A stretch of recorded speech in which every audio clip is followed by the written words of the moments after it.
행여라도 민주당이 좀 오만한 결정을 하게 된다. 네. 김부겸 후보나 전재수 후보나 김경수 후보한테 갈 수 있다. 그래도 민주당에는 장동혁 대표가 있습니다. 그러니까 처음에 안착을 굉장히 잘한 거고 한동훈 대표 입장. 박민식 전 의원에 대한 고정표가 꽤 있고. 생각보다 있더라. 그다음에 하정우 후보는 붕 떠 있는 것 같더라. 조국 후보가 김용남 후보를 공격하는 것은 이재명 대통령과 민주당을 공격하는 거예요. 저는 이상하게 의심이 많은지 5월 15일이 후보 등록 기간입니다. 며칠이 남았다. 백의종군이란 빨간 옷을 입지 않고 흰 옷을 입고 있고 전쟁에 참여하겠다. 나는 무소속으로. 감고 오는 거 아니에요? 자, 한없이 가벼운 시사 토크쇼 장르한 여의도 5월 8일 오늘 어버이날이죠. 네, 금요일 순서 시작하겠습니다. 반갑습니다. 정영진이고요. 오늘도 함께 하시는 어버이분들과 함께 오늘 정치 이야기 한번 나눠보도록 하겠습니다. 서용주 이제 다시 돌아온 맥. 탕하 우리 서용주 소장님 어서 오십시오. 탕하는 아니고 네, 어떻게 하면 좋아요? 맥 정치사 연구소. 나는 모르겠어요. 서영주 소장님이 뭐 후보가 되고 안 되고는 뭐 얼마든 있을 수 있는 일이니까. 그럼요. 예, 선거라는 근데 당락이 있으니까. 그 과정 중에 굉장히 심각한 문제는 발생한 건 사실이잖아요. 근데 그게 그냥 없던 일로 하고 이렇게 가도 되는 거예요? 그러니까 없던 일로 하는 것은 했다고 해서 없던 일이 되진 않아요. 네. 그거는 이제 법률적으로 남아있는 사실이고 단지 당이 정무적으로 그럼에도 불구하고 사실 그런 그냥 가자 선택한 거라서 와, 그 리스크에 대해서는 뭐 당이 부담하겠다라는 뭐 판단을 아니 했겠죠. 그게 부담할 리스크가 되나? 그런 뭐 모르겠습니다. 예, 알겠습니다. 하여튼 뭐 고심을 했겠죠. 예, 오늘 뉴스에서는 전혀 다뤄지진 않으니까요. 오프닝에 잠깐 그렇죠. 말씀드렸고요. 자, 그리고 윤희석 전 대변인님 어서 오십시오. 네, 안녕하십니까. 네, 반갑습니다. 부산 이따 얘기할 게 조금 있습니다. 네, 잘 부탁드리겠습니다. 김준우 변호사님 어서 오시고요. 네, 오늘은 지각하지 않고 일찍 온 진짜 일찍 김준우입니다. 오셨더라고요. 제일 네. 일찍 오셨더라고요 오늘. 네. 네, 그러니까 뭔가 화장도 하고 반성하는 모습을 보여드려야 돼서. 아유, 맞습니다. 죄송합니다. 얼마나 좋습니까? 요즘 액박이 좀 다시 달아주세요. 기분을 느꼈어 지금. 네. 우리 김준우 변호사님 또 요즘 그 진행하시는 프로그램의 인터뷰들이 화제가 된 게 또 몇 개 있습니다. 저도 네. 놀래고 있어요. 얼마나 인용을 많이 하는지 몰라요. 네. 자, 저희가 잘 지켜보고 있습니다. 그리고 신혜원 기자 함께합니다. 네, 오늘 아바이들 모시고 아바이들 잘 해보겠습니다. 모시고. 안녕하십니까. 네, 고맙습니다. 자, 그러면 여러 뉴스들 가운데 먼저 개헌 뭐 예상은 좀 됐던 부분이긴 합니다만 결국 그렇습니다. 또 무산이 됐죠. 우원식 국회의장이 손편지도 쓰고 방송 나와서 이번에 정말 한번 해보자. 우리도 개헌이라는 경험을 가져보자라고 했는데 39년 만에 개헌. 이번에도 무산될 것 같습니다. 오늘 본회의가 남아있긴 하지만 쉽지 않아 보이거든요. 네. 어제 본회의에서 일단 국민의힘에서는 전원 참석을 하지 않았어요. 당론으로 이제 참석을 하지 않았기 때문에 정족수가 안 돼서 아예 투표 불성립이 됐습니다. 잠깐 보겠습니다. 네. 국민과 국회의 헌법 수호 의지로 위헌, 위법한 비상계엄은 해제시켰지만 이로 인한 막대한 피해는 고스란히 국민이 정부와 여당은 헌법을 수호할 책무를 잘 지키고 있습니까? 오히려 앞장서서 사법체계를 무너뜨리고 법치주의를 유린하고 있지는 않습니까? 이 안건에 대한 투표는 성립되지 않았음을 선포합니다.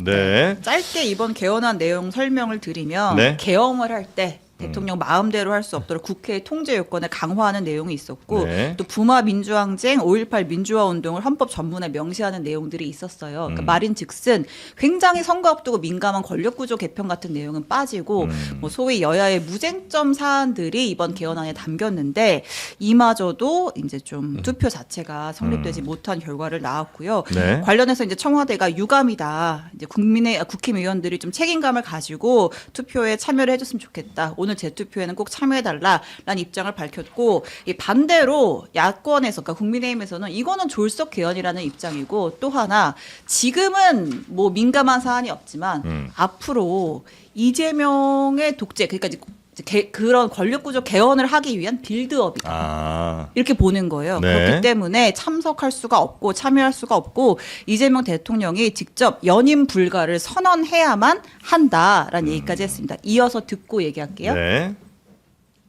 지금 이재명은 오로지 감옥 가지 않겠다는 생각밖에 없습니다. 최고 존엄 이재명과 친명 부역 세력들이 부와 권력을 독점하는 남조선 민주주의 인민공화국이 되는 것입니다. 장기 독재 집권을 가능하게 하려는 제도적인 술수입니다.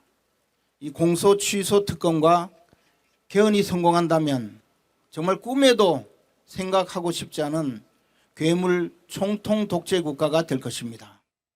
네, 남조선 민주주의 인민공화국 괴물 총통 독재국가. 그런 내용은 헌법엔 없었던 것 같긴 한데. 없어요. 없어요. 없어요. 없는데 왜 이렇게까지? 그러니까 없는 사실을 가지고 있는 것처럼 얘기하면 그게 가짜 뉴스잖아요. 네. 그리고 이거를 이제 국민들을 선동하기 위한 좀 행위 같은데 너무 없어 보이고, 첫 번째 이제 그 조작기소 특검법, 이걸 뭐 공소취소법이라고 얘기를 하던데, 이것도 뒷북이에요. 예를 들어서 한병도 원내대표가 연임하면서 네. 공언했거든요. 시기 절차 플러스 내용까지 다 보겠다. 전체 다 보겠다고. 이거 원점 재검토예요. 그럼 원점 재검토 하겠다 하는데 왜 자꾸 공소 취소를 가지고 뭐 이게 뭐 법 집행을 안 받겠다 하겠다와 뭐 이런 식으로 얘기하는 거 네. 또 좀 납득이 안 되고. 그다음에 개헌의 내용은 세 가지잖아요. 앞서 얘기했듯이 내란의 불씨를 완전히 제거하겠다. 두 번째는 그 5.18 민주항쟁, 분마항쟁, 이거는 뭐 국민의힘도 아마 같은 의견을 냈었던 걸로 제가 기억해요. 그다음 세 번째 지방균형 발전이 있어요. 이거는 뭐 당연히 국민의힘도 지역을 기반으로 한 정치인들은 통합 얘기 많이 했잖아요. 네, 필요해요. 네, 오직 하나입니다. 내란의 불씨 부분에 있어서 국회 권한을 강화하는 거, 그거는 용납 못하겠다 이 얘기로 가야 되는데 갑자기 대통령 연임 포기 선언해라.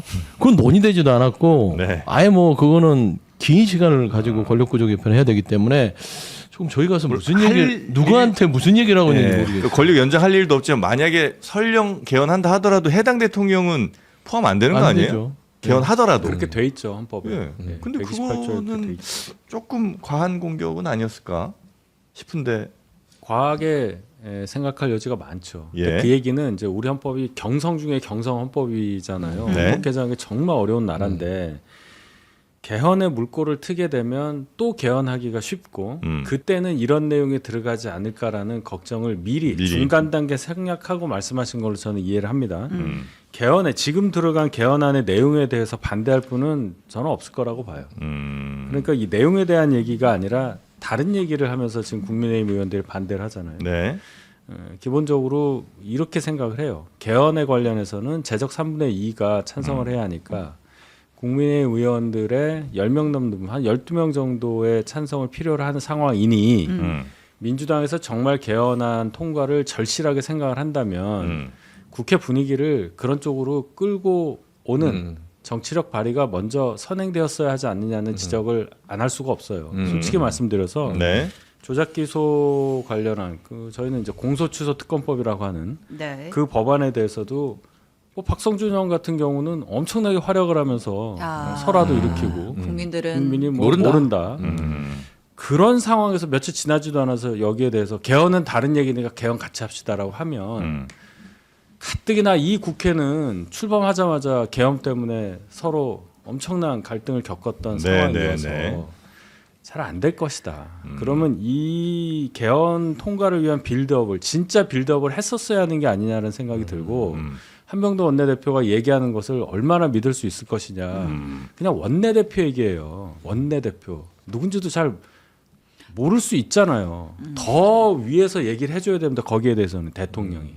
이 안대로 나한테 오면 나는 거부권 행사한다. 이 정도 해주셔야 개헌에 대해서 저희가 정말로 반대할 뭐가 없는 거지. 조작기소 특검에 대해서 예, 대통령이 그게 거부권을 없는 상태에서 약속해야? 지금 여기로 갑자기 와가지고 개헌을 가자 하면 어려울 거다 근데 분위기. 자칫 혹시 그렇게 하면 또 대통령이 입법권을 침해한다 이런 얘기를 하지는 않을까요?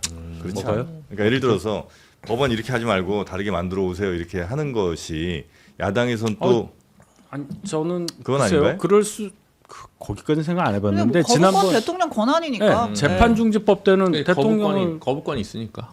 끌어들이지 말라고 그랬잖아요 정쟁에. 네. 근데 이번에 더 센 게였으면 더 세게 얘기해야 되는 거 아닙니까? 그러니까 좀 설명을 드리면 재판중지법도 입법부, 그러니까 민주당이 추진을 할 때 그걸 지켜봤어요. 네. 그때도 똑같은 대통령 메시지였습니다. 국회의 권한을 존중한다. 네. 그리고 지켜보다가 계속해서 이게 재판중지법이 진행될 것 같으니 이게 뭔가 조정이 안 되네. 그때 마지막에 그래서야 청와대에서 입장을 냈어요. 이거는 하지 않는 게 좋겠다. 이번에도 마찬가지입니다. 조작기수 특검법 자체를 발의를 해서 민주당이 추진하는데 그것도 처음에 청와대 입장은 국회의 어떤 입법에 대한 결정을 존중한다였어요. 네. 그런데 여론 자체가 자꾸 이게 마치 대통령의 어떤 공소를 취소하는 방향으로 포커싱이 되니까 조작기수랑 검사들을 이를 엄벌하고 어떤 사법정의를 세운다는 취지보다는 공소 취소의 어떤 정쟁화가 되니 네. 나선 거예요 청와대가. 그리고 시기 절차 얘기를 했던 것이고. 네. 그게 이제 당에 전달돼서 중지가 되고 나서 한명도 원내대표가 연임을 하면서 거기에 내용까지도 덧붙였던 거잖아요. 근데 이제 특검법 자체가 사실 원내 소관이에요.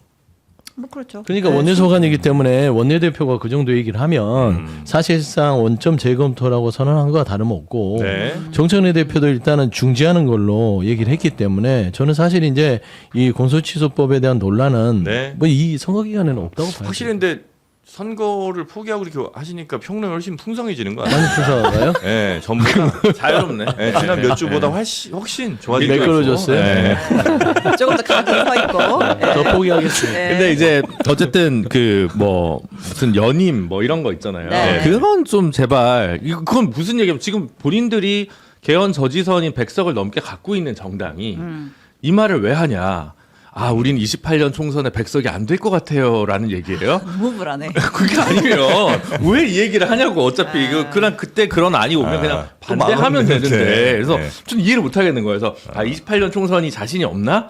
이런 생각까지 하게 될 정도로 이 논리적인 구멍이 너무 많다라고 하는 부분. 그리고 논리도 막 뭐 요즘 이상해요. 뭐 5.18 부마항쟁도 있지만 새마을 정신도 넣어야 된다. 뭐 이런 식으로 이제 나오니까. 네.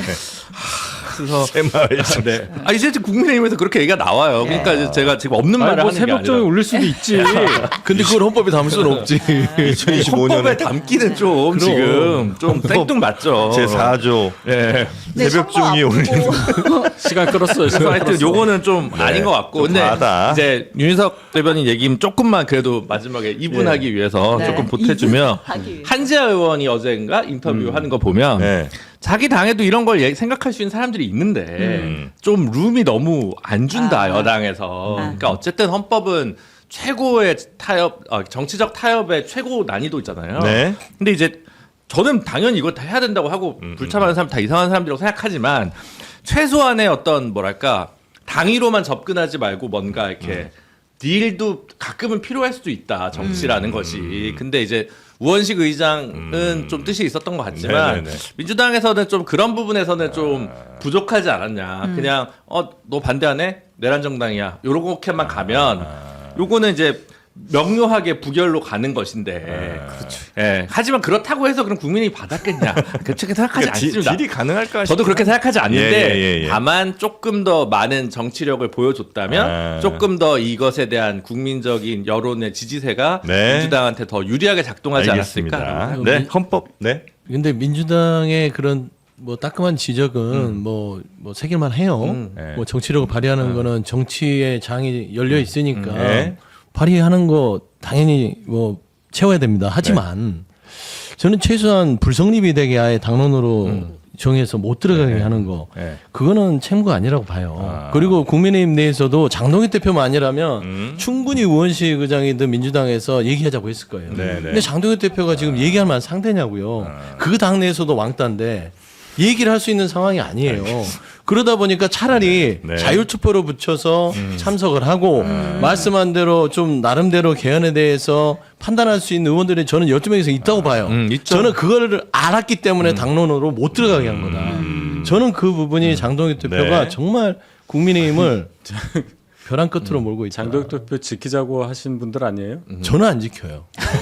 어차피 보니까 쭉 갈 것 같아서 네. 26일은 갈 것 같아요. 알겠습니다. 그러니까 보통 선거 앞두고 이제 이렇게 네. 센 발언을 하는 게 사실은 좀 지지층 결집하는 차원도 있는데 당 지지율이 이제 그렇게 도움이 되는지는 모르겠다. 그러니까 지난 전주에 비하면 이제 MBS 기준 국민의힘 지지율이 3%포인트 오르긴 했지만 계속 18의 늪을 벗어나지 못하고 있습니다. 네. 네, 넘어갈까요? 그럼 바로 지방선거로 한번 가보겠습니다. 네, 자 국민의힘 소식입니다. 윤의 남자 정진석 전 비서실장이 결국 불출마를 선언했습니다. 네.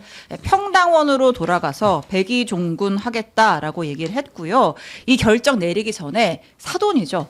사돈이자 유일하게 지금 국민의힘에서 일을 하고 있는 사람 박덕흠 공관위원장이 만났습니다. 마포 모처에서 두 사람이 만났다고 하고 네. 지금 상황에서는 당을 위한 결단이 필요한 시점이다. 좀 희생해 달라라고 요구를 했다고 해요. 네. 그래서 이제 그 얘기를 들은 정진석 비서실장이 이제 불출마 선언을 했고 무소속 출마도 아닌 것 같죠? 평당원으로 돌아가서 백의종군 하겠다고 했으니까. 자, 그래서 여기서 이제 제일 기분 좋은 사람 김태흠 충남지사입니다. 이제 지금 지역 민심 너무 안 좋은데 정진석이 나온다고 하면서 나 그러면 무소속으로 출마할 거야, 탈당할 거야 라고까지 얘기를 했었는데 네. 정진석 불출마 결단을 환영한다라는 입장까지 냈습니다. 네.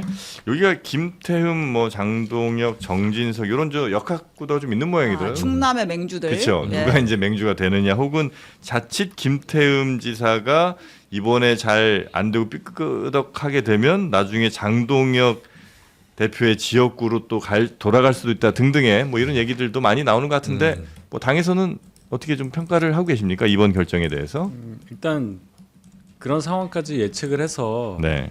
김태흠 지사가 저렇게까지 주장을 하면 정진석 전 의원이 공천받기 어렵겠다라는 얘기도 있었고 또 역으로 아니 공관위원장이 박덕흠 의원인데 사돈인데 공천 네. 당연히 받는 거 아니야? 이런 얘기 하시는 분도 있고 결론은 뭐 인간관계나 여러 가지 정치적 관계도 있지만 정진석 의원이 결단 내린 걸 그래도 어느 정도 평가해야 되지 않나 싶어요. 개인적으로는 이분이 국회의원 한 번 더 하려고 이번에 출마를 고려했다고 보지는 않아요. 네. 이 계엄 과정에서 본인이 반대했던 것에 대한 평가를 못 받고 있는 부분, 오히려 네.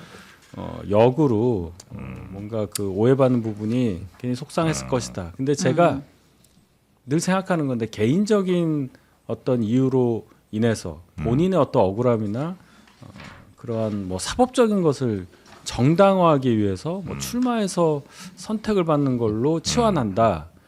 저는 반대예요, 솔직히 얘기해서. 그것과 그것은 똑같은 것이 아니기 때문에 네. 그걸 물으면서 출마라는 것이라고 본인은 생각하겠지만 그렇게 되는 거는 아니라서 네. 이 부분에 대한 지금 이 판단은 저는 정진석 의원께서 크게 하셨다고 저는 평가하고 싶어요. 네. 그 정치권에 참 백의종군이란 말을 많이 쓰잖아요. 이순신 장군이 이런 걸 내 후손들이 이럴 때 내 백의종군을 쓰겠지 이런 생각 아마 안 하셨을 것 같은데. 근데 이순신 장군의 백의종군과 정치인의 백의종군은 아예 다르죠. 그러니까. 그러니까 이제 정진석 뭐 전 실장 같은 경우 백의종군은 일단 이번 선거 안 하고 좀 쉬겠다, 놀겠다 이게 이 얘기인데 저는 처음에 무소속 그 말하자면 를 위한 드리블이라고 생각했어요. 빌더. 아. 그러니까 추경호 저기 의원을 막 이렇게 비난하면서 추경호 나가는데 왜 나는 못 나가게 하느냐. 네. 막 당에게 압박감을 주면 컷오프를 네. 시킬 거고 컷오프를 당하게 되면 어쩔 수 없이 탈당을 해서 무소속으로 나가는 그 수순을 생각했을 것 같은데 네. 아마 박덕흠 의원이 사돈이라서 좀 인간적으로 여러 가지를 좀 이렇게 펼쳐놓고 얘기를 한 것 같아요. 네, 네. 지금 네. 이렇게 가는 건 아닌 것 같다라는데 저는 이상하게 의심이 많은지 아직 5월 15일이 후보 등록 기간입니다. 며칠이 남았다. 그래서 저는 그 여지도 아직도 살아 있다. 저는 있을 수 있다. 왜냐하면 그래요? 정치인들이 백의종군 하다가 갑자기 지역민들 만났는데 아직 우리 종로에 빠져 있어요. 정진석 전 실장님이 필요합니다 하면은 의견이 또 공주 산책합시다. 공주부의 청양의 우리 주민들의 여기서 백의종군이란 빨간 옷을 입지 않고 흰 옷을 입고 있고 전쟁에 참여하겠다. 나는 무소속으로. 백색 괜찮네. 난 그런 생각이 자꾸 들어요. 적의종군이라고 했어야 되는데 백의종군이라고 했다. 네, 알겠습니다. 자, 그리고요. 그리고 이제 민주당에서는 김관영 전북도지사가 무소속 출마를 선언했습니다. 정청래가 죽인 김관영을 전북 도민이 살려내야 한다. 정청래의 사심이 개입돼서 저를 제명하고 공천을 탈락시켜 버렸기 때문에 도민들의 선택을 내가 직접 받겠다. 라고 그래요? 했습니다. 이 김관영 네. 도지사가 그 대리비 논란이 있었잖아요. 네, 네, 근데 네, 이제 네. 청년들의 음주운전을 막으려고 삼천의 마음으로 돈을 줬지만 모든 것은 저의 불찰이었다. 네. 재차 사과를 했고 이제 이 김관영 지사 불만은 그거죠. 왜 나랑 이원택이랑 달라 기준이 이 얘기를 하는 것 같아요. 네. 그러면서 이제 정 대표의 사심이 개입된 공천이기 때문에 네. 나는 나간다 무소속으로. 아. 네. 그리고 이제 또 이제 김관영 지사가 그 종합특검으로부터 이제 비상계엄 당시에 전북도청 폐쇄한 혐의로 이제 내란 방조 의혹 혐의로 조사를 좀 받았거든요. 네. 요거는 무혐의 처분이 났습니다. 네. 예. 요거 관련해서는 저희가 잠시 후에 김관영 지사 전화 연결할 텐데요. 제가 이제 도지사 이번에 전화 잘하시길 연결, 바랍니다. 도지사 전화 연결에 좀 뼈아픈 트라우마가 좀 있어요. 잘해야 돼 나 진짜. 잊고 있었는데 네, 잘해야 돼. 지금 도지사 내려놨죠. 그렇죠. 전 지사긴 전 한데. 지사죠. 그래서 이제 오늘만큼은 절대 전화 끊지 않도록 제가 최대한 노력하겠습니다. 중간에 전화 끊어지는 일 없습니다. 총문 왜 닫으셨어요? 이거 2번 이상 묻지 마시고. 예, 같은 질문 2번 하지 않겠습니다. 네. 김관영 그때도 금요일이었나? 그때 그렇죠. 그때도 이런 거였잖아요. 그때 김영환 제가 그날 많이 김영환 배웠죠. 지사. 예. 계속 이랬잖아. 같은 김씨네 또. 모두 짜기 알겠습니다. 싫었죠. 네, 오늘은 전화 잘 한번 해보겠습니다. 근데 잘하세요. 이게 이름에 김자 영자가 같이 들어가는. 어머. 잘하시네. 김관영, 김영환. 김영환. 알겠습니다. 네. 근데 이 참 묘한 것 같아요. 지난 4년 전에도 네. 송하진 지사가 컷오프 됐었어요. 그렇죠. 예. 그래서 그때 예상 못하게 갑자기 김관영 후보가 됐죠. 됐지. 예. 네, 그때 이원택 의원은 당신들을 절대 용서할 수 없다라고 SNS에 썼죠. 네. 하여튼 묘한 기시감이 근데 드는 전북 선거가 아주 김관영 지사 무소속 나오는 건 저는 안타깝게 생각해요. 네. 안 나오셨으면 좋겠다고 생각했는데 결심을 하셨고 이게 이제 뭐 종로 얘기하고도 좀 비슷한 얘기로 뭐 기결이 많이 돼요. 왜냐하면 김관영 지사도 선거연대 해야 되는 거 아니에요? 김관영 지사도 네. 사실상 뭐 청년들의 음주운전을 막기 위해서 네. 돈을 나눠줬는데 그거를 이제 바로 즉시 제명이 됐잖아요. 근데 사실 이른 아침에 투표 당일 날 그 떡집에서 아르바이트 하는 분이 오지 말라고 하는데 떡값을 주겠다고. 종로? 네, 거기는 승전 종로. 떡값을 주겠다고 오신 분은 살았어요. 그러면 이제 당의 기준 자체에 대해서 김관영 전 지사 같은 경우는 왜 나만 갖고 그래? 이런 억울함이 있을 수 있을 건 같은데 그래도 무소속은 아니다. 왜냐하면 전직 민주당의 전북지사를 했기 때문에 네. 그래도 조금은 마음을 가라앉혔으면 좋았는데 그래요. 이미 나와버리셔서 네. 하여튼 이따 안타깝습니다. 뭐 전화 연결해서 물어보도록 하겠습니다. 자, 그리고 JTBC가 이번에 대대적으로 예. 지방선거 관련 여론조사를 실시했습니다. 그렇습니다. 네. 자, JTBC 여론조사 쭉 한번 보겠습니다. 먼저 대구로 가봅니다. 자, 대구에서 민주당 김부겸 후보 40%, 국민의힘 추경호 후보가 41%가 와. 나왔습니다. 오차범위 내 초접전입니다. 네. 이게 시기가 다른데 뭐 기관도 다르지만 MBC에서 4월 말에 조사했을 때는 김부겸 후보가 앞섰고 그다음에 SBS에서 5월 4일 조사 발표했을 때 김부겸 후보가 오차범위 내지만 앞섰는데 어제 JTBC 조사 이게 5월 4일, 5일 양일간 조사한 거거든요. 네. 오차범위 내지만 추경 후보가 1%포인트 앞서는 결과가 나왔습니다. 정당 지지율도 격차가 좀 벌어지고 있는데요. MBC에서 4월 말에 조사했을 때 정당 지지율 민주당과 국민의힘 격차가 5%포인트였는데 어제 JTBC가 발표한 조사를 보면 정당 지지율 격차가 18%포인트로 늘었습니다. 그래요? 그러니까 이제 TK 지역에서 보수 대결집이 이루어지고 있는 것으로 보입니다. 네. 와, 막상 또 선거 가까워지니까 확실히 원래 지지하셨던 성향들이 또 많이 돌아오긴 하는 모양이네요. 어쩔 이게 수 없나? 공소 취소 그게 영향이 커요? 예, 특검법 그거예요. 그게 영향이 그런 커요? 식으로 그러니까 똑같은 사안에 대해서 네. 훨씬 더 예민하게 받아들일 수 있는 부분이 있는 지역은 따로 있지 않겠습니까? 그러니까 대구에 계신 분들 입장에서는 네. 이재명 대통령이 집권한 것에 대해서 대단히 불편한 감정을 갖고 계신 분이 많을 거고 그러니까 오히려 국민의힘이 잘하기를 바라는 마음이 잘 못하니까 이번에는 회초리를 들어 하다가 네. 근데 너무하네 이렇게 되는 거죠. 거기에 반응하는 그 진폭이 네. 훨씬 큰 지역이라고 다른 지역보다 대구가 훨씬 저는 클 수 봐요. 있다. 그러니 당연히 이렇게 반응을 할 수밖에 없다고 봐요. 그거 외에는 이렇게 된 이유가 없다고 해석할 봅니다. 수가 없다. 예. 김부겸 그래서 후보도 그 부분에 대해서 굉장히 간곡하게 하여튼 당에 동지들을 죽일 셈이 예, 얘기 좀 신중하게 해라. 네. 했었던 것 같네요. 그래서 막 건너서 저기 얘기도 들어보고 제가 이번 주에 대구도 한번 갔다 왔는데 오. 그 시민단체 쪽 분들 얘기를 들어보니 네. 대구의 동쪽 그러니까 뭐 수성구나 이쪽은 좀 네. 삐등삐등한데 예. 서쪽 그쪽은 좀 더 뭐 보수적인 세가 강하죠. 달서구, 달성군 달성. 네, 네. 이러니까 여론조사가 잡혀도 이쪽 저쪽의 인구 구조나 이런 걸 봤을 때는 5% 정도는 빼고 봐야 된다. 김부겸 후보가 그런 네. 게 있을 거고 싸이 보수 입장에서는 지지한다고 얘기하기 쪽팔렸는데 공소 취소가 어떤 계기가 됐을 수도 있다는 얘기를 하고 대구 쪽 민주당 선대위에서는 뭔가 서울에서 이런 리스크가 생길 줄 알고 선거를 하고 있긴 했는데 뭐 하여튼 그렇더라. 그래서 하여튼 굉장히 지금 그래요? 뼈 아플 것 같아요. 네. 하여튼 그래도 이제 김부겸 또 지지하는 분들의 움직임도 있긴 있습니다. 아, 국민의힘 책임당원 300여 명이 집단으로 탈당을 하고 김부겸 후보 지지 선언을 했다고 합니다. 탈당을 하고. 네. 자, 네. 근데 이제 당에서 우려하는 거는 이제 그런 네. 거죠. 지금 대구에서 이제 이번 선거의 성격을 물었을 때 네. 정부 견제론이 있고 정부 안정론이 있잖아요. 대통령 지지율이 워낙 높다 보니까 다른 지역에서는 이제 정부 안정론이 더 우세한데 대구에서만큼은 정부 견제를 위해서 야당을 지지하겠다. 견제론이 더 앞서는 결과가 나왔어요. 근데 말씀하신 대로 이제 최근에 이슈 중에서 뭐 이제 그런 특검도 있고 뭐 오빠 논란도 있고 뭐 여러 가지가 있었잖아요. 근데 문제는 민주당에서 우려하는 건 이게 영남에서 경남까지 다 번지는 거 아니에요? 이 분위기가 그거를 대구에서 좀- 경북 지나 그다음에 영남, 그러니까 저 경남, 뭐 부산 이런 데까지 가는 거 아니냐? 네. 그 걱정을 하신다는 거죠. 그래서 요새 이제 조간들 신문들 보면 이제 그런 기사들이 많이 나오잖아요. 네. 서울, 영남, 경남 지지율 붙었다 뭐 이런 기사들이 나오는데 네. 이런 분위기가 좀 전선이 넓어질까 봐 좀 걱정을 하는 것 같고 자 그래서 JTBC가 조사한 경남도지사 여론조사 결과도 보겠습니다. 네. 자 민주당 김경수 후보가 44%, 국민의힘 박완수 후보가 38%, 오차범위 내로 나왔습니다.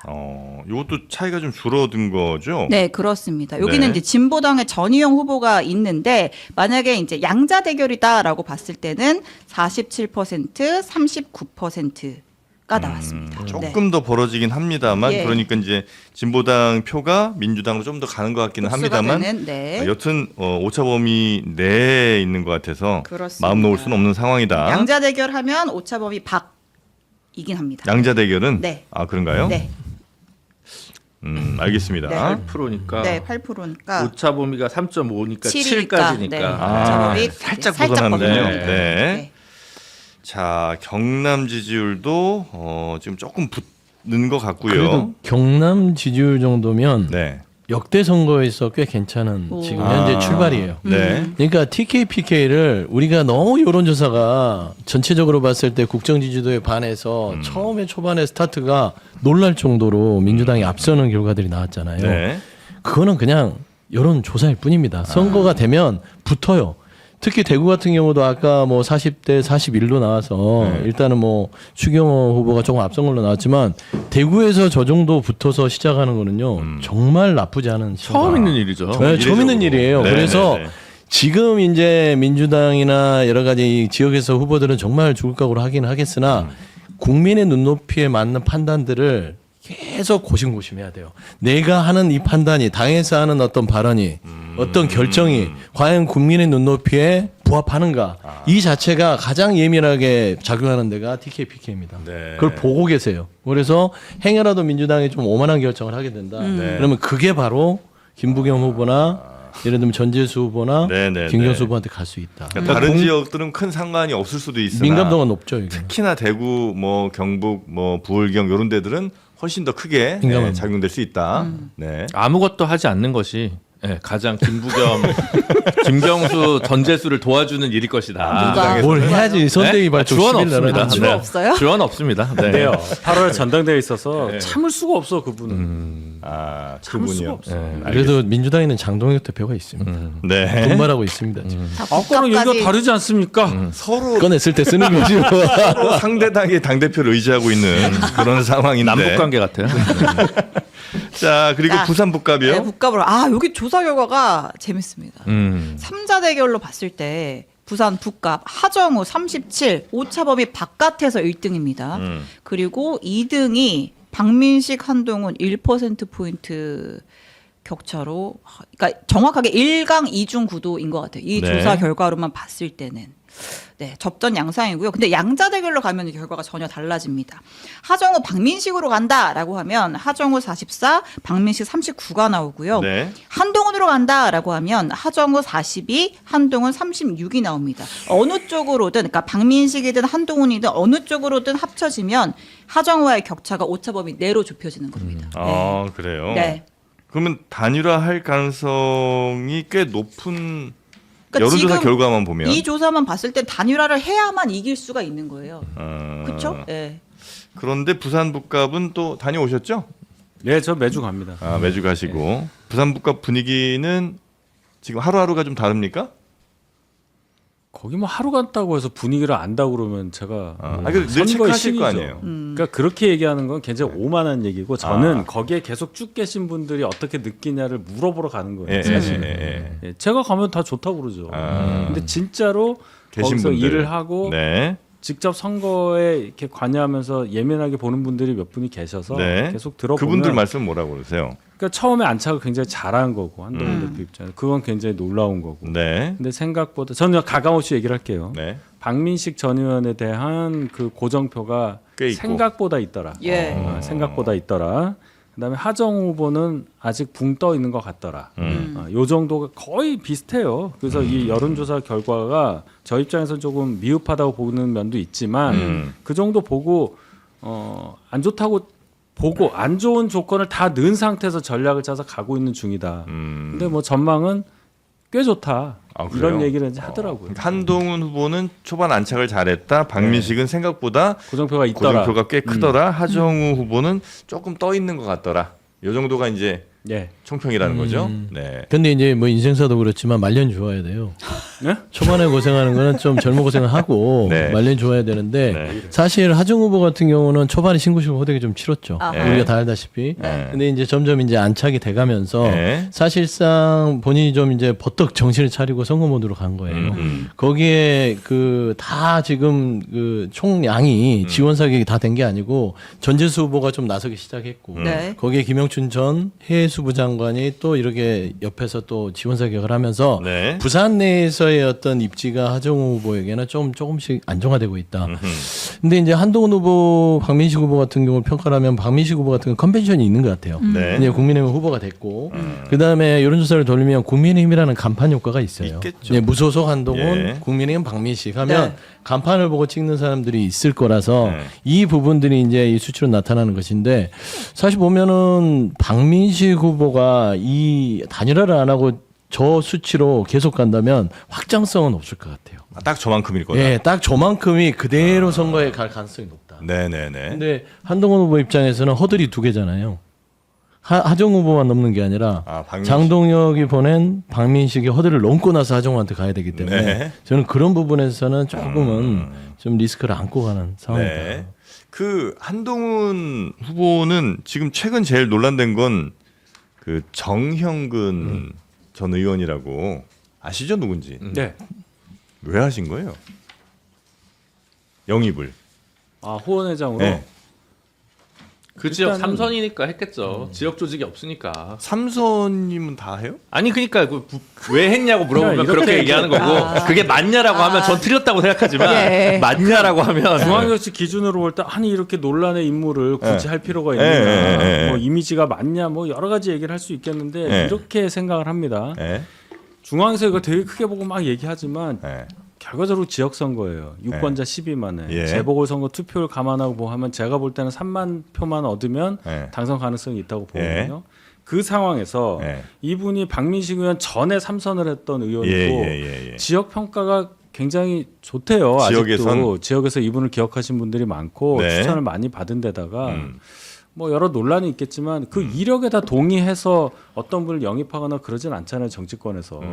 예를 들어 김용남 의원의 전 의원의 이 모든 이력에 대해서 동의하기 때문에 민주당에서 받아주고 공천한 건 아니지 않습니까? 그러니까 후원회장이에요. 후원회장. 네. 이분이 그 선거 차원에서 도와주시겠다고 한 거고 큰 힘이 되고 네. 그다음에 뭐 개헌과 탄핵에 대해서도 처음에야 입장이 좀 달랐을 수 있는데 지금은 한동훈 대표의 생각과 같다.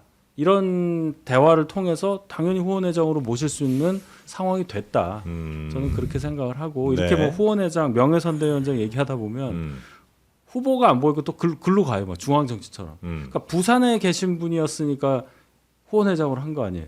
하정우 후보도 부산에서 정치했던 김영춘 전 의원을 명예선대위원장으로 모신 거 아니에요. 네. 그럼 제가 예를 들어서 그분이 라임 사태 관련해서 지금 금품 수수로 기소돼 있는데요. 그분 옛날에 부산 암 환자 뭐 암 3기 환자라고 그랬거든요. 부산은 뭐 뭘 해도 안 되는 도시라고 했거든요. 동의합니까? 이러면 안 맞잖아요. 그거는 그분이 부산에서 정치하셨으니까 선거에 네. 도움받기 위해서 선대원으로 모신 거잖아요. 네. 거기서 끝나야지. 정형근 이분 과거에 뭐 어땠고 뭐 공안 검사였고 특수통과 공안이 만나서 검찰 뭐 공화국이냐 혀까지 가면 근데 끝도 이제 없어요. 그 단순히 뭐 예를 들면 무슨 과거 비리가 좀 있었다 아니면 어떤 뭐 음주운전을 했다 뭐 요런 이제 문제와 이 정영근 전 의원 같은 경우는 좀 차원이 좀 혹시 다르지는 않나요? 이게 어떤 어제 차원을 박원석 말씀하시는 의원이 거예요? 약간 이제 이제 우리 진영에선 치를 떠는 그럴 수 있죠. 사람이다. 그러니까 그럴 수 있어요. 네. 그러니까 그거를 대리로 하여 그 프락시 그러니까 매개 변수로 해서 네. 한동훈 후보에게 그걸 갖다가 놓는 게 맞냐는 얘기를 제가 하는 겁니다. 그러니까 그런 거 후원회장과 아니에요? 후보는 차원이 다르다라는 다르다고 얘기를 하시는데? 하시는 네. 것 같은데 차원이 다르고 하시는데 그럼 라임 측에서 예를 들어 금품 수수 받은 게 확정은 안 됐지만 금품을 수수한 것에 대해서 금품을 받은 것에 대해서 뭐 이것도 차원이 다른데 하면 얘기가 안 되는 거죠. 서로. 어떤 차원을 말씀드리는 이런 거냐면 질문은 아무도 안 할 거예요. 아마 김영춘 의원에 대해서는 예. 정영근 의원에 대해서만 하는 거 아니에요. 예, 예. 저는 그 편향성에 대해서도 지적하고 싶어요. 그렇게 따지면. 네네네. 그러니까 그냥 정리를 하면 한동훈 후보가 잘못된 선택을 한 거예요. 그러니까 정영근 전 의원 자체가 지역을 기반으로 한 어떤 조직이 있기 때문에 선택할 수밖에 없는 거를 좀 뭐 이해해달라 하는데 이해를 100번 한다 하더라도 정영근 전 의원 같은 경우는 50입니다. 50 언제예요? 전두환. 네. 그 다음에 이분은 고문 기술자로 안기부 출신으로 유명하고 당시에 고문당한 사람들이 증언을 하면서 당시에 난리가 났던 그런 분이에요. 그러니까 국민적 인식에서는 굉장히 동떨어진 사람이다. 저는 뭐 공안검사든 특수검사든 뭐 그런 거 따지고 싶지는 않아요. 네. 뭐 그러면 어때요? 공안검사라고 나쁜 건 아니니까. 근데 공안검사라면서 그가 저질렀던 일이 역사적으로 평가를 받아버린 사람이기 예. 때문에 아무리 지역에서 있다 하더라도 이건 좀 잘못된 선택이어서 저는 하정 후보의 말하자면 손털기나 오빠 논란에 버금가는 버금이 아니죠. 훨씬 더 심한 그런 평가를 받을 수 심하죠. 있고 저는 그 사실 뭐 저도 종로에 있을 때 예를 들면은 이종찬 의원이 그 지역 출신이에요. 근데 그 조직을 안 해야 된다. 그럼 그 사람은 후원회장으로 할 것이냐? 그건 좀 다른 문제잖아요. 네. 그래서 뭐 이낙연 씨를 해야 된다.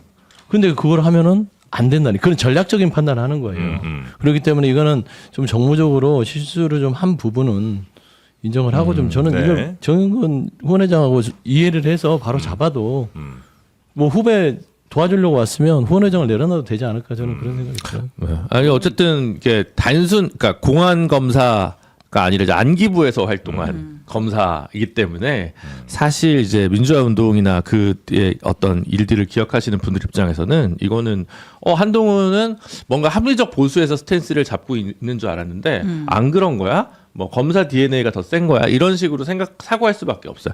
공교롭겠죠. 그 지역의 풀뿌리 조직이나 이런 것들에 있어서 조금 더 다가가려고 하면 필요할 겁니다. 그러니까 급하다는 얘기예요 지금. 네. 한동훈 대표가 이렇게까지 무리수를 둬서라도 이번에 원내에 들어가겠다는 절박함은 알겠는데 저희 입장에서 근데 이거 잘했다 이렇게 얘기할 수는 결코 없죠 당연히. 네. 근데 이제 그리고 지금 보니까 서병수 전 시장이 탈당하면서까지 돕겠다라고 하는 맞습니다. 게 나오는 것 같은데 그냥 서병수 시장을 그냥 후원회장으로 그냥 하지. 해도 지역 민심 모으는데 뭐 예, 충분했을 그렇게까지 것 뭐 같은데. 부족했을까 싶은 생각이 좀 드네요. 대안이 없었던 것도 아니지 않느냐라는 생각이 들어요. 네. 뭐 하나만 여쭤봐도 돼요? 윤희석 전 대변인이랑 이 정영근 전 의원 후원회장 영입할 때 한동훈 대표랑 상의를 좀 하셨나요? 알고 계셨어요? 전 좀 알고 있었어요. 반대하셨어요? 아니면 잘한다. 저렇게 진행해야 되는 거구나. 이렇게 했었어요. 이렇게 있었어요. 잘한다. 근데 이 자리 보면 정주하변이 좀 있는 것 같아. 이렇게. 네? 이 정주하변, 정주하변이 있는 몇 번 자리야. 있었죠. 여기. 어제도 살짝 있었는데. 김현 의원. 근데 이제 근데 이게 정영근 사위 의원은 친구라 사위랜데 장인어른 친구다 그거는 전혀 영향이 그런 없고. 건 서정우 변호사가 자꾸 그런 거 퍼뜨리는데 네, 족보로네, 내가. 그러지 말길 바라요. 사실관계도 다 틀리고 한동훈 후보의 장인어른의 뭐만 하면은 친구다. 막 장인 뭐 이렇게 하는데 일단 한동훈 대표가 그런 식으로 정치를 하지 않는 데다가 네. 뭐 사시 동기는 어쩌는데 전혀 아니에요. 동기가 아니라고. 학교도 다 다르고요. 뭐 법대 나오신 분이 아니에요.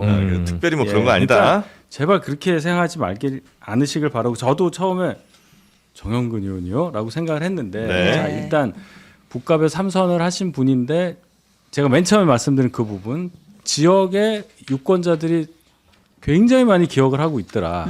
그리고 좋게 기억을 하고 있더라. 이 부분이 가장 많이 반영된 거라고 생각을 해요. 이건 지역 선거니까요. 좋게 기억하신다. 그만큼 절박해요. 절박한 건 왜냐하면 알겠습니다. 한동훈 후보는 지역 선거만 네. 바라보고 뛰는 정치인은 아니잖아요. 나중에 더 큰 그림을 그리고 있는 정치인. 당선이 돼야 그림을 더 크게 그리죠. 일단은 당선이 중요하다. 제 표정까지 보고서 또 질문을 자꾸 하시는. 근데 알겠습니다. 저는 이분의 하여튼 입을 굉장히 조심시켜야 될 것 같다는 아니 생각이 계속 듭니다. 깐데 또 까네. 알았어요. 그러니까 하는 입장이 바뀌었다고 하는데 지역에서 돌다가 무슨 얘기할지 모르거든요. 본심이 튀어나올 수도 있기 때문에. 그러니까 정영- 어떤 거? 일단 둬야 돼요. 그 입을 저기 주의를 주면 안 돼요. 정영근 이분이 의원? 정영근 의원이 네. 계엄은 내란이 아니다. 뭐 2022년도 인터뷰에는 뭐 그러니까 과거에 그랬잖아요. 부정선거 얘기하시고. 지금은 바꿨다 이거죠? 네. 그런 분들이 꽤 있어요. 근데 이분이 처음에. 네. 딱 한 번 제가 한 15년 전에 국민건강보험공단 이사장을 네, 하잖아요. 이사장. 네. MB 때 삼선 끝나고 했는데 그때 또 의료 민영화를 반대해가지고 아하. 진보파에서 왜 저래? 그래서 전향했나? 막 이런 적이 있어요. 아, 그래요? 네, 그래서 나름의 어떤 그 가치 철학관이 좀 있기는 한 것 같다. 이게 무조건 위만 보는 그런 스타일은 아니었던 것 같다라는 생각을 그때 저 같이 활동했던 사람들끼리 잠깐 웃으면서 한 적이 얘기는 있다. 있죠. 제가 발언을 좀 정정해야 될 것 뭐죠? 같아요. 그 정영근 전 의원을 후원회장으로 계속 하셨으면 좋겠다. 그치. 왜냐면 민주당 선거를 위해서는 네. 제가 괜히 장동혁 대표, 정영근 후원회장 좋다. 이게 제일 좋다. 제가 잘못 이건 얘기했습니다. 마음 곱게 쓰세요. 그러니까 소위 이제 진보 진영에서는 정영근이라는 분을 거의 이제 악마화하는 그 생각을 갖고 있다고 저도 생각합니다. 예, 예. 그런 관점은 이해를 해요. 네. 예. 그럼에도 불구하고 한동훈 대표가 왜 그런 이분을 후원회장을 하면서 논란이 있음을 감수해야 했느냐. 한동훈 대표는 본인의 보수성에 대해서 증명하고자 하는 의지가 있었어요. 보수에도 물론 그분의 그 과거 뭐 공안검사 시절 얘기 네네네네. 빼고 음. 굉장히 보수색이 짙은 분인 건 맞는데 또 처음에는 개헌과 이런 탄핵에 대해서 뭔가 좀 합리적인 의견과 거리가 먼 의견을 내셨던 분임에도 불구하고 네. 지금 시간이 지나니까 한동훈을 지지하게 되더라는 상징 효과가 적어도 보수 지지층에게는 크게 남을 수가 있다는 거예요. 지금 우리 여론조사 결과도 보셨지만 박민식, 한동훈, 박민식 두 분의 지지율이 비슷하게 나오잖아요. 예. 그럼 일단 서영주 소장 말씀하셨듯이 1차적으로 박민식이라는 허들을 넘어야 하정우를 넘든 말든 할 거 아닙니까? 보수 적어도 지지자분들의 마음을 얻어야 그런 차원으로 접근을 하는 거지. 이분의 과거에 과오가 있는 건데 그것까지 나는 생각이 갖고 그거는 별거 아니기 때문에 내가 이분을 후원회장으로 모신다 그런 건 아니다. 아니 뭐 요건 뭐 요 정도 얘기하면 될 것 같기는 한데 다 해놓고서 뭘 그래? 근데 이제 메신저 자체가 메시지가 되기도 하잖아요. 네. 어떤 메신저 자체가 후원회장하고 정치하는 건 아닙니다. 그러니까 그 우리는 이제 그렇게 얘기할 수 있는데 네. 이제 많은 언론들에서 이제 이렇게 같이 화면에 두 사람이 같이 나오잖아요. 그렇게 되면 정영근이라는 사람의 이미지와 그다음에 한동훈이란 후보의 이미지가 어쨌든 이렇게 결합이 될 거 아닙니까? 그래서 그게 과연 좋은 그래서 일이- 감수했다고 말씀을 드렸고 네. 저희가 잘 새겨서 선거운동을 잘 하겠습니다. 알겠습니다. 네. 자, 평택 그리고 가봅니다. 평택 빨리 가봅니다. 네, 평택 여기 또 핫한 지역이죠. JTBC의 여론조사 결과 자, 5파전으로 치러졌을 때 이거 진짜 접전인데 오차범위 내니까 1등이 조국 대표가 나왔어요. 네. 조국 26, 김용나 23, 유이동 18, 김재현 6, 황교안 대표 11%가 나왔습니다. 물론 이제 이 조사는 보니까 오차 범위가 조금 더 큽니다. 네, 맞습니다. 그래서 아마 대부분은 다 오차 범위 내로 들어오는 네, 여기 오차 범위가 플러스 결과일 마이너스 거예요. 4.4%예요. 네. 네. 그러니까 오차 범위 내에서 그렇고 만약에 양자 대결을 붙이면 어떻느냐? 김용남, 유이동이 붙었을 때는 47대 32, 그리고 조국과 유이동이 붙었을 때는 46대 31. 그러니까 범여권 후보가 좀 압도적으로 나오는 그런 15% 결과가 포인트 차는 똑같네요. 그렇죠. 네. 그리고 네. 그러면 범여권에서는 단일 후보로 누가 적합하냐도 물었어요. 그러니까 이제 이거는 뭐 조국이냐 김용남이냐를 물은 거겠죠. 자, 이 결과 조국이 30, 김용남이 27, 김재현이 9%, 부동층이 34%가 나왔습니다. 부동층이 꽤 많고 여기서는 좀 세부적으로 보면 민주당을 지지한다라고 밝힌 응답층에서는 45%가 김용남 지지한다, 조국은 39%가 지지한다고 했습니다. 민주당 지지하신 분 가운데도 39%는 조국을 지지한다. 조국 후보를 지지한다. 예. 해당행위 아니에요? 아니 뭐 당원들인데 뭐. 어제 약간 김현 의원 같은 느낌적인. 아니 오늘 아침에 제가 김지호 전 대변인하고 방송을 했는데요. 네. 김용남 의원에 대해서 굉장히 비판적으로 얘기를 하더라고요. 김조 대변인이 네, 왜요? 그러니까 선거를 함에 있어서 네. 이제 민주당 사람이 됐으니까 예. 민주당의 이 정서에 맞춰서 선거운동을 해야 하는데 예. 그러니까 그 얘기인즉슨 민주당 지지자들이 갖는 조국 대표에 대한 감정이 굉장히 특별한데 그냥 막 뭐 서로 이제 소속 없이 싸우는 것처럼 내 뒤에 민주당이 있다는 것을 잊어버린 것처럼 계속 지금 조국 대표하고 싸우니까 네. 갈등을 일으키니까 기존 민주당 지지하시던 분들 뭐 당원 이런 분들이 네네.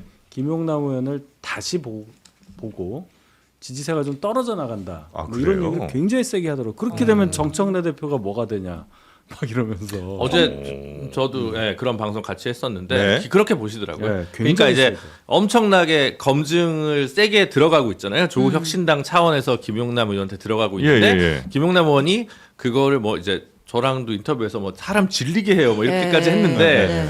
그거에 이제 계속 반박을 하다 보니까 네. 오히려 이제 말려서 전통적 지지층까지 좀 약간 떨어져 상하게 나가는? 한다. 본인이 너무 긁힌 거 아니냐. 다른 보법으로 이 선거를 치르는 게 맞다라고 하는 게 김주호 대변인 이야기인 것 같고. 그 다른 보법이라고 하면 그냥 무대응? 뭐 무대응이나 사과 그냥 하고 뭐 지금 원래 나왔던 게 그거잖아요. 본인이 뭐 수원에 옛날 경찰서 만들었는데 지금 평택에 네. 경찰서 부족하니까 서부 이거 경찰서. 하겠다 이런 네. 식으로 하잖아요. 그러니까 그런 아전대로 그냥 가는 게 김용남 후보한테도 선거 전략상 좋지 않냐. 여당 후보 프리미엄 요런 조언인 것 같아요. 예, 근데 그래서 공격을 김용남 후보가 뭐 조국 후보에 대해서 먼저 막 하거나 이런 건 아니에요. 그건 아니었지만 그건 아니죠. 지금은 이제 네. 맞받아 치는 것들이 좀 보이니까 그것이 그래요? 좋지 않다라는. 그러니까 이제 김용남 후보를 제가 좀 설명을 드리면 네. 이게 그 보수 진영에서 넘어오신 분은 맞잖아요. 그 예, 팩트니까. 뭐 그거야 뭐. 근데 그때 이 김용남 후보를 영입한 사람이 누구냐면 이재명 대통령입니다. 이재명 대통령이 일단 보증을 쓴 거죠. 네. 그다음에 두 번째는 민주당이 전략 공천을 하는 데 있어서 심사를 해서 여러 가지로 다방면으로 검토해서 보증을 써서 예. 전략 공천 후보로 내세운 거 아닙니까? 예. 그러면 결국에는 조국 후보가 김용남 후보를 공격하는 것은 이를 보증하고 있는 이재명 대통령과 민주당을 공격하는 거예요. 그렇게 받아들인 게 맞아요. 선거는 그러니까 김용남이라는 어떤 정치인이 하나 있지만 이미 민주당이 후보로서 뛰고 있는 주자로 그냥 보는 겁니다. 네. 근데 왜 조국 후보가 민주당 다운 사람은 나다. 조국 신당으로 나왔잖아요. 예. 근데 왜 민주당 다운 사람이라고요? 그렇게 해서는 안 돼요. 이해를 못 하겠네. 그러니까 저는 명확하게 이게 누구의 호불호가 뭐 있고 내가 김용남을 좋아하고 내가 조국을 좋아하고 이게 아니라 네. 민주당의 대표 선수는 김용남이고 네. 조국혁신당의 후보는 조국 대표예요. 네. 그냥 그것만 명확히 했으면 좋겠어요. 자꾸 조국혁신당의 후보가 민주당 후보고 김용남 후보는 민주당 후보로서 개런티 받았는데 민주당 후보가 아니고 이런 논리에서는 네. 전혀 이 그 어떤 합리적인 판단이 성립될 수 없고 아니, 그러니까 그 김용남 후보도 네. 사실상 그런 부분을 강조하는 게 선거에 도움이 되지 조국 후보랑 김용남이랑 개인적으로 싸우는 것들을 계속 보여주지 않았으면 좋겠다는 지적 저는 좀 드려야 된다. 아니 제가 좀 이해 안 되는 거는 예를 들어 국민의힘 후보가 있는데 뭐 예를 들어 개혁신당에 누군가가 막 공격을 해요. 그러면 국민의힘의 다른 당 의원들이나 아니면 누가 당 대표나 나와서 같이 김용남 후보 편, 그러니까 그 편에서 같은 당 편에서 막 싸워줘야 될 거 아니에요. 이 민주당 보면 김용남 후보 편에서 막 싸우는 사람이 없는 것 같아. 나밖에 없어요. 어떻게 이 당의 후보가 김용남인데 이 당에서는 그러니까 이 이게- 후보를 도울 생각을 안 그래서 해. 정청래 대표가 직접 후원회장 맡은 거 아니에요? 하도 그러니까. 와, 이게 참 위험하네. 그러면 정청래 대표가 더 세게 해줘야 되잖아요. 만약 김지호 대변인의 논리가 맞다면 네. 정말 올인하는 모습을 보여주고 해야 되는데 잘 보시면 이 양당의 합당 논의를 누가 했느냐? 네. 조국 정청래인데 이게 안 맞잖아요. 안 맞아요. 그러니까 조국 대표는 뉴 이재명이 되고 뉴 이재명이 된 김용남은 친 정청래가 되고 싶은데 네. 정청래 대표는 붕 떠 있고 이 선거판이 굉장히 이상해졌어요. 이해를 못 하겠어 저는. 그러니까 만약 이 상황이면 저는 차라리 후보를 안 내고 그래 우리는 저 평택에서 뭐 조국 후보와 뭐 우리 민주당의 단일 후보로 조국 후보를 뭐 응원한다 이렇게 민주당이 스탠스를 했으면 뭐 그건 또 이해할 수 있는 일이죠. 근데 당에서 후보를 냈어. 냈지. 근데 안 도와줘. 근데 낸 게 김용남이야.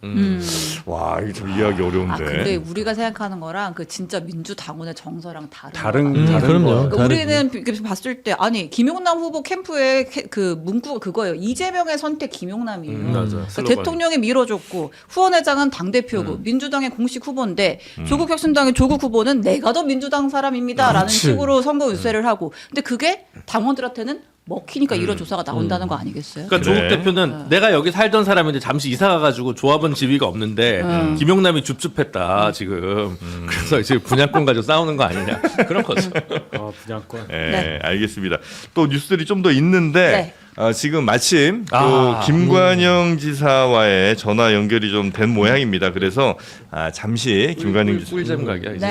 네. 네, 절대 중간에 끊지 않는 전화 인터뷰 한번 시도해 보도록 하겠습니다. 자, 김관영 전 지사님 이제 후보님이 아마 되실 것 같은데 안녕하세요. 네, 안녕하세요. 김관영입니다. 네, 반갑습니다. 네, 네, 반갑습니다. 자, 이번에 이제 무소속으로 출마하시기로 결심을 하신 거죠? 예, 그렇습니다. 네. 그 조금 불편하신 것부터 먼저 빨리 쳐내고 다음 좀 여쭤보도록 하겠습니다. 그 네, 네. 대리비 주셨잖아요. 예, 예. 대리비 주신 거. 그건 이제 사과를 당연히 하신 거고. 네, 예. 그거 혹시 누군가 의도적으로 이거 찔렀다고 혹시 생각하세요? 당연히 그렇다고 생각하죠. 저는. 아, 그렇습니까? 누가 찔렀을까요? 찔렀으면? 그분이 공익 제보를 할 사람은 아니고요. 예. 그 CCTV를 찍었던 식당 주인이 예? 저희한테 상당한 그 금전 요구를 하면서 사실 왔었어요. 예, 예. 그런데 저는 당시에 돈을 지급한 건 맞지만 대부분을 회수했기 때문에 네. 제가 떳떳하다. 음. 그리고 그 요구에 절대 응하면 안 된다. 네. 해서 제가 거절을 했거든요. 네. 그리고 나서 이게 4달이나 지나서 이 일이 터진 거예요. 그렇죠. 작년 11월인가 아마 그랬으니까요. 네, 11월 말에 이 일인데 네. 이번 3월 30일에 4달 후에서야 이 일이 터졌고 네. 그분이 그 CCTV 가지고 있는 분이 저는 뭐 그냥 공익을 위해서 누구한테 줬다고는 생각하지는 않습니다. 사실은 합리적인 이유가 있다고 생각하고요. 네네네. 그 부분을 제가 경찰에서 수사를 통해서 꼭 좀 밝혀줘라. 네. 라고 제가 수사 의뢰를 했기 때문에 네. 그 부분은 아마 조만간 밝혀질 겁니다. 알겠습니다. 이원택 후보 측도 약간의 네. 그런 금전 관련된 문제가 좀 발생은 했는데 그건 이제 문제가 없다고 당에서 판단을 했잖아요. 네, 예. 예, 당의 이런 판단은 매우 부적절했다고 혹시 판단하세요? 대단히 부적절했죠. 저는 사실 제 용돈 가지고 청년들에게 술 먹고 사실 대리비 음주운전하지 말라고 대리비 준 건데 네. 제가 잘했다고 제가 절대 얘기하지 않습니다. 네. 그러나 저에 대해서 12시간 만에 제명 처분을 했거든요. 네. 현직 도지사에 대해서. 네. 제가 저 자신에 대한 단 한 번의 해명도 듣지 않고 바로 제명 처분을 했습니다. 12시간 만에. 그랬는데 이원택 후보에 대해서는 이 식사비를 이원택 의원의 지역구에 있는 도의원이 도민들 세금으로 낸 도의회에 법인카드를 가지고 결제를 했거든요. 네. 근데 그것은 협의였다라고 경선 중간에 발표를 해가지고 그거를 또 이원택 후보가 경선 과정에서 전체한테 협의였다는 걸 다 이제 알리지 않았겠습니까? 네네. 예, 그럼에도 불구하고 이원택 후보가 안우영 후보를 1% 차이로 이겼기 때문에 안우영 의원이 거기에 너무 열을 받고 화나가 났기 때문에 10일간 단식을 한 거거든요. 네, 맞습니다. 이거는 전혀 공정에 맞지 않다. 네. 네, 그런 거기 알겠습니다. 때문에 이제 상식에 근거해서 판단하실 수 있다고 생각합니다. 네. 누구든지. 이런 이제 형평성이 안 맞는다고 이제 아마 우리 지사님은 판단을 하시는 것 같고, 다만 그럼에도 불구하고 당이 어떤 결정을 내리면 어떤 정당 소속인으로서는 그 당의 결정에 따라야 되는 거는 맞긴 하잖아요. 특히나 이제 선거 같은 것에 있어서. 근데 네, 무소속 출마를 하신다는 거는 그런 당의 결정을 거스르는 행동이긴 하지 않습니까? 저는 제가 당에서 징계를 적절히 했다라면 당의 결정에 당연히 따랐는데요. 네. 저를 제명을 했어요. 저는 더 이상 당인이 아닙니다. 당원이. 제가 어떠한 그 당원으로서 권리도 행사할 수 없을 뿐만 아니라 목소리를 낼 수 있는 상황이 없거든요. 네. 그리고 우리 도민들은 12시간 만에 도민들의 선택권을 완전히 박탈당했거든요. 네. 그래서 그런 부분을 정청래 대표가 주도한 김관영 주기기의 이 징계 처분에 관해서 도민들이 분노를 하고 우리의 선택권을 돌려달라라고 하는 겁니다. 그런데 김관영을 선택하든 말든 적어도 도민들의 선택권이 부활되려면 네. 당신이 무소속으로 나와야 된다. 그래야지 내가 선거를 하든지 말든지 할 거 아니겠냐. 라고 하는 요구가 너무 네. 커서 제가 그 요구를 참 외면하기가 너무 힘들었습니다. 알겠습니다. 근데 방금 말씀해 주신 것 가운데 정청래 대표가 기획한? 이 맞나요? 주도했죠. 주도한? 아니, 징계를 주도했죠. 아, 징계를 주도했다? 예, 예. 그러면 그 이번에 제명 처분을. 후보가 결정되는 그 과정에 있어서 당대표가 의도를 가지고 있었다고 혹시 판단하세요? 이제 합리적인 의심인데요. 모든 일이라는 것이 뭐 직접적인 증거보다는 간접적인 여러 정황과 상황에 의해서 판단되는 거 아니겠습니까? 네. 이제 이원택 후보가 도당위원장을 하다가 도당위원장 출마 당시에는 나는 절대 도지사 출마하지 않겠다. 네. 라고 얘기했음에도 불구하고 도당위원장을 중간에 사직하고 도지사에 출마하게 되었는데 출마의 변이 나는 안 나가려고 그러는데 정청래 대표가 나가라고 해서 나는 나가는 것이다. 라고 하고 다녔어요. 네. 그리고 그 이후에 12.3 내란 계엄 프레임을 씌워서 저를 계속 컷오프 시키려고 노력을 했을 뿐만 아니라 네. 컷오프를 어렵게 통과한 공관위에서 결정된 경선 후보를 그 이후 민주당의 최고위원회에서 저를 다시 마지막으로 제명시키려는 노력을 굉장히 했습니다. 네네네. 그러면 네. 그 정청래 대표는 왜 김관영 지사님을 그렇게 뭐 싫어한다 혹은 전북지사를 만들지 않기 위해서 노력한다고 보세요? 상대방 시키기 위해서 그런 거죠. 정상적인 경선을 했으면 저를 예. 도저히 이길 수가 없으니까 저를 무조건 컷오프를 시켜야지만이 이원택 후보가 될 거 아니겠습니까? 이원택 후보가 되면 정청래 대표한테 좋은 게 뭐 있습니까? 뭐 많은 분들이 그렇게 얘기하죠. 차기 당권과 상당한 관계가 있다고. 그리고 지난번 당대표 선거를 할 때 네. 전국에서 거의 유일할 정도로 이원택 당시 도당위원장이 정청래 당대표 당선을 위해서 앞장서서 굉장히 많이 뛰었습니다. 아, 그럼 그거에 대한 보온 성격의 이번 공천이 있었다고 우리 지사님은 생각하시는 거군요. 제 생각보다는 많은 분들이 그렇게 생각을 하고 있죠. 그리고 그런 얘기를 저한테 많이 했고요. 네. 아니 우리 지사님 김관영 지사님께서는 정청래 당대표 될 때 그쪽으로 노력은 안 하셨던 모양이군요. 저는 솔직히 반대표를 도왔죠. 아, 그렇습니까? 아, 그것이 네, 그럼 박찬대 대표를 도왔고. 아, 그래서 그것이 이번에 공천에 영향을 끼쳤다고 추정을 하시는 거고요. 상당한 합리적인 의심을 가질 만한 많은 행동들을 정청래 대표가 의심사는 행동을 한 것이 맞습니다. 알겠습니다. 그럼 이제 이번에 무소속으로 출마하셔서 만약에 당선이 되면 다시 복당하십니까? 저는 복당하고 싶은데요.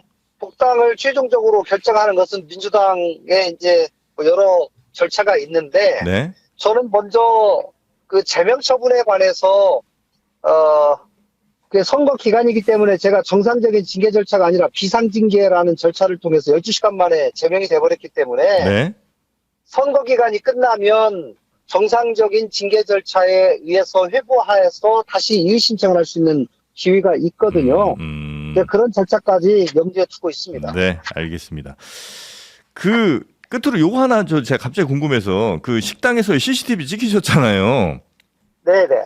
그 이원택 후보도 왜 식당에서 CCTV가 있지 않았습니까? 예예. 같은 식당이에요? 아니 전혀 다른 식당이에요. 아, 다른 식당이에요? 아, 예예. 이거 얼핏 보니까 좀 비슷해 보여가 혹시 같은 식당인가 궁금했었는데, 네네. 여튼, 저는 전주에 있는 식당이고 그렇군요. 의원은 성읍에 있는 식당. 네, 알겠습니다. 일단 감사한 거는 끝까지 이렇게 통화 안 끊어주셔서 너무나 감사하고, 혹시 오늘 저 전화 인터뷰 하시면서 못다 하신 말씀 있을까요?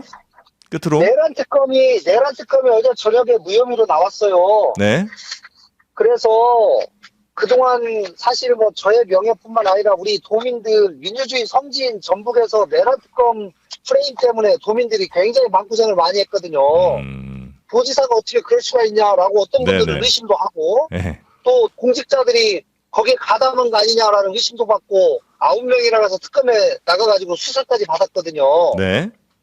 그래서 최종적으로 무혐의가 나왔는데 이 부분에 관해서 뭐 이원택 의원이 정치생명 걸고 자기는 내란 동조 혐의에 대해서 끝까지 파헤치겠다 얘기를 과거에 했는데 어떤 정치적 책임을 질지 정치 생명을 걸겠다고 말씀을 했거든요. 네네네네. 그래서 그 부분에 관해서 좀 지켜볼 일이라고 생각합니다. 근데 내란 방조, 그러니까 내란에 뭐 협조했다, 방조했다, 이건 조금 좀 이상하지 않나? 네, 그런 생각이 좀 들긴 누가 봐도 했는데. 상식적이지 않은데 네. 본인은 그것을 강하게 주장해서 결국 그것을 이용해서 중앙당에서 저를 컷오프 시키는 재료로 썼던 거거든요. 알겠습니다.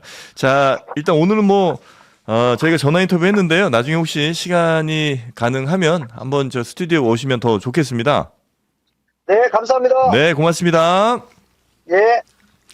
네, 지금까지 김관영 전북지사와 전화로 짧게 인터뷰를 좀 했었는데요.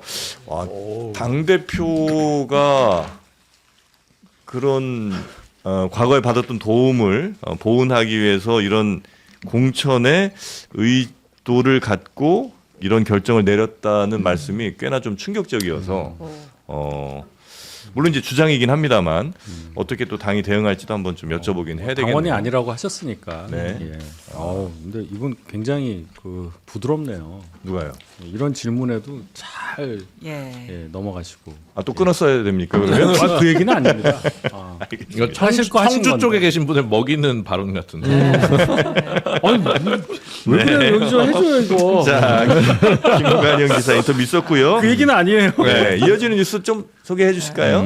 네. 왜 또 뭐 슬픈 일 있으세요? 아니요, 그냥 인터뷰, 되게 솔직한 인터뷰였어요. 네. 내가 솔직했어. 박찬대 도와서 나 잘렸다. 이 얘기를 하신 거잖아요. 나도 박찬대도 하나. 뭐 같은 식당도 아니고 말이야.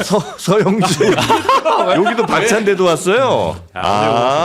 그래요? 장르만에서 남아있잖아. 오늘 다 나오네, 다 나오네. 새로운 방송인데 진짜 힘들다. 진짜. 박찬대도. 거기 뭐 달아줘요. 진짜. 힘 달아야 되네. 왜? 나는 자, 자, 팩트만 자. 얘기해요, 팩트. 자. 여기도 팩트 얘기하다 그런 경우가 있어요. 많아요. 여러분 네. 그냥 식사를 하세요. 네, 알겠어요. 그냥 새우를 네. 매달아주면 안 돼. 네, 자, 그리고 뉴스 네, 좀만 하시는 더 동안 가볼까요? 자투리 가겠습니다. 네. 자, 어느 한 시민이 국립국어원에 오빠의 사전적 의미와 사용 가능 범위를 물었다고 합니다. 지난 7일에 올라온 건데요. 네. 자, 처음 만난 사이에서 나이 차이가 40세 이상인 경우에도 오빠라고 부를 수 있는지가 궁금하다라고 물었고 국립국어원의 답변입니다. 초면에는 따뜻한 정이 형성될 만한 정서적 교감이 부족하므로 친밀함을 강조한 오빠라는 호칭은 자연스럽지 않습니다. 또한 40대 정도의 나이 차이는 일반적인 손위 형제의 범주를 넘어 부모 세대에 가까운 격차입니다. 사회적 통념과 언어 예절을 고려하면 적절하지 않은 것으로 보입니다. 예. 라는 답변이 있었습니다. 네. 넘어갈까요? 넘어갈까요? 네. 예. 자, 두 번째 뉴스. 자, 대전하면 이제 성심당이잖아요. 대전 성심당에서 성심당이죠. 선거빵이 나왔습니다. 선거빵? 네. 저는 진숙빵인 줄 알았어. 빵빵 페스트 아니고요. 네. 대전시 선거관리위원회랑 같이 합작으로 만든 빵인데 예. 좀 크게 나온 사진 있죠. 빵. 저 이 선거 투표 이 기표 모양 있는 도장. 빵 이름이 투표해용 앙빵. 네, 안에 아마 앙고가 앙금이 앙금이 들었나 봐요. 네. 그다음에 이제 6월 3일 선거일을 상징하는 빵이 이날이 투표빵 이렇게 2종으로 구성되어 있다고 역시 합니다. 통신당 대단합니다. 아, 굉장합니다. 네. 일상 속에 국가의 스며드는 보물입니다. 네. 네. 야, 진짜 자, 한정판이네 이거는. 한정판입니다. 먹어야 6월 근데 3일 이 전까지만. 빵 마케팅이 있어서 몰빵. 몰빵. 물빵. 그때 그 조국혁신당이랑 민주당 할 때 네. 있었어요. 그래요? 네, 그때 있었어요. 비례대표는 뭐 네. 종로에서 빠져 나와야 돼. 나와요. 네. 빨리. 좀 이상해. 네. 자, 그리고요. 아, 여기까지만 여기까지 하면 하려고요. 될까요? 네. 그래요? 네. 아, 더 있었는데. 알겠습니다. 자, 오늘 이렇게 짜투리 뉴스까지 전해주셨고 그 사이에 요 이몬의 수제 통마늘 새우장이 잠깐 들어왔는데 장난 아니다 이거 어떻게 비빈 거야? 그새를 못 참고 다 드셔버렸네. 어휴, 저 원래 광고에 남겨놨어요 좀. 밥을 원래 남기고 먹는데 먹으려다가 그냥 다 먹어버렸네 완전히. 그러니까 싹싹 비었네. 너무 맛있어. 아, 요게 이제 피디님 너무해요. 꼬막장에 이어 전복장에 이어 통 새우장이 나온 겁니다. 요거는 또 사야 되겠어. 근데 새우가 탱글탱글한 게 요거는 또 사야 돼. 입에서 터져. 아, 진짜 맛있다. 아, 진짜 맛있다 이거. 맛있어요. 네. 근데 야채까지 다 주는 거예요. 이게 대박이 아니죠. 저희 PD의 또 PD의 솜씨. 픽이에요. 아니 그러니까 뭔가 이게 나물이 넣어져 있어? 너무 맛있다. 네네네. 그렇죠. 아까 여기다가 주셨다는 거잖아. 네. 그렇지. 그러니까 요건 이제 한번 먹어보시라고. 조리에 이렇게 보시면 조리에, 되겠고, 그렇지. 네 저염저당의 이모님표 천연 비법 간장 요걸로 이제 보내드리는 거거든요. 여기에 이제 새우 하나하나에 레몬과 청주로 세척을 하셨답니다. 그래서 비린내가 전혀 잡내 안 나고요. 전혀 안 나. 네 그리고 요걸 오늘은 저희가 이제 보리밥에 한번 비벼봤는데 너무 맛있습니다. 하나도 안 짜. 네. 다 먹었어. 매일 오전 10시까지 주문 마감하고 딱 하루 100개만 요걸 만드시는 겁니다. 네, 그래서 요거 350g에 한 통에 17,900원, 2개 이상 구매 시 무료 배송을 또 해 드립니다. 자, 오늘 주문하시면 숙성이 좀 필요하니까 월요일에 아마 배송이 들어갈 거예요. 그래서 요거 네이버에서 우리카세 검색하시거나 아니면 070-4866-2789로 전화하셔도 주문이 가능하고요. 맛있어요. 지금 바로 주문하고 계신 윤희석 아니 답이 안 와가지고 네. 저 늦을까봐. 경제권이 없어서. 빨리 그냥 해버리죠. 경제권이 있어. 왜 그래? 내가 할래 그냥. 100개 한정판이야. 네, 바로바로 빨리. 주문 들어갑니다. 이건 진짜 맛있습니다. 이거 어떡하는 거야? 자, 오늘 금요일 브리핑 수는 이 정도로 마무리하고요.